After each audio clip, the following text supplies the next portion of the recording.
तुम्ही प्रवास करत असाल तर ही बातमी आहे तुमच्यासाठी, कारण पश्चिम रेल्वेची सेवा विस्कळीत झालेली आहे। चर्चगेटच्या दिशेने धावणाऱ्या गाड्या उशिराने धावतायत। जलद मार्गावरील गाड्या 15 ते 20 मिनिटं उशिराने धावत असल्याची माहिती मिळते।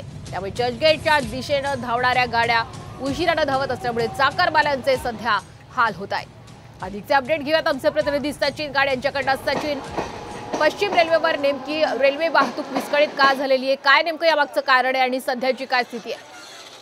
नक्कीच आता जी रेल्वेकडून माहिती आली आहे त्यावरून असं कळतंय की बोरिवली रेल्वे स्थानकामध्ये केबल तुटल्याने रेल्वेची सेवा विस्कळीत झालेली आहे। फ्लॅट क्रमांक 1 आणि 2 वरील केबल तुटल्याने तिथले फ्लॅट हे दोन्ही ठप्प झालेले आहेत आणि त्याचा सगळा ताण इतर प्लॅटफॉर्मवरती आलेला आहे आणि त्यामुळे आपण बघतोय की पश्चिम रेल्वेची सेवा ही सध्या 15 ते 20 मिनिटं उशिराने सुरू आहे आणि याचा त्रास हा चाकरमान्यांना होतो।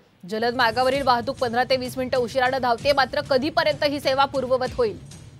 सध्या रेल्वेकडून अशी माहिती मिळते की रेल्वे सेवा पूर्ववत होण्यासाठी आणि केबलचं काम दुरुस्त करण्यासाठी युद्ध पातळीवर सध्या काम सुरू आहे। प्लॅटफॉर्म क्रमांक 1 आणि 2 हे दोन्ही सध्या ठप्प झालेले आहेत आणि त्यामुळे 15 ते 20 मिनिटं सध्या रेल्वेची सेवा ही उशिराने धावत आहे।